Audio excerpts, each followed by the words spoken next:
Berita kebakaran yang melanda pabrik konveksi kain yang berada di Madegondo, Grogol, Sukoharjo pada Senin 16 Oktober 2023 bermula dari ledakan genset yang masih menyala. Hal itu diungkapkan oleh salah satu karyawan bernama Devi. Ia bercerita insiden tersebut bermula saat temannya yang keluar dari kamar mandi tiba-tiba melihat letusan dan langsung menyambar. Saat itu pekerjaan sedang berlangsung, yakni sedang menyablon. Informasi selengkapnya akan disampaikan langsung oleh rekan wartawan Tribun Solo, Anang Ma'ruf. Silahkan untuk laporan lengkapnya. Baik, terima kasih rekan Nina. Baik, Tribuners, seperti yang dijelaskan tadi bahwa di Desa Madegondo, Grogol, Sukoharjo, pada Senin 16 Oktober 2023 terjadi kebakaran.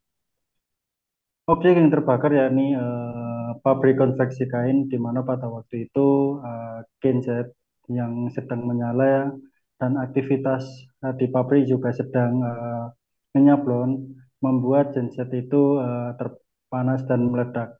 Hal itu diungkap oleh salah satu saksi karyawan yang berada di lokasi, yakni Devi. Dia menjelaskan cerita totalnya yakni pada waktu itu sekira pukul 14.30 atau setengah tiga terjadi ledakan genset di dalam pabrik tersebut. Nah, waktu itu salah satu karyawan yang keluar dari kamar mandi yang kebetulan juga genset itu berada di samping kamar mandi melihat kobaran asap yang sudah membesar dan lalu saksi tersebut juga melarikan diri melalui pintu depan.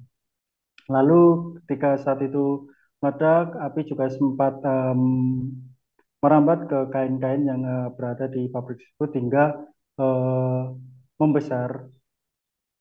Nah, waktu itu dari belakang gudang tersebut terdapat 6 orang yang ada dan terjebak. Itu berada di lantai 2 atas. Namun pegawai yang di lantai 1 atau di depan pintu dia bisa selamat. Namun yang 6 orang ini 5 diantaranya berhasil diselamatkan atau melompat diri di lantai 2. Namun salah satunya eh, korban yakni berinisial Y sempat keluar, namun dia harus kembali lagi untuk mengambil handphone miliknya yang ketinggalan di kamar.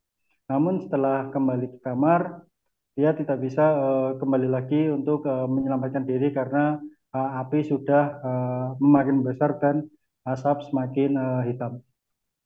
Saat itu si korban sempat melarikan diri ke kamar mandi karena salah satu jalan keluarnya harus ke kamar mandi. Namun karena mungkin asap makin besar dan api semakin kemana-mana, korban ditemukan meninggal dunia di kamar mandi. Namun meninggalnya itu bukan terbakar, namun karena sesak nafas. Hal itu sesuai yang diceritakan oleh Devi dan tubuh korban sendiri juga tidak mengalami hangus atau terbakar. Dan satu juga langsung dilarikan ke Rumah Sakit Indriati yang berada di Solo Baru, Sukoharjo. Demikian rekan Nina yang bisa saya sampaikan di Sukoharjo. Saya kembalikan ke studio. Baik, terima kasih atas informasi lengkapnya rekan Anang Ma'ruf. Silahkan bertugas kembali. Download Tribun X sekarang. Menghadirkan lokal menjadi Indonesia.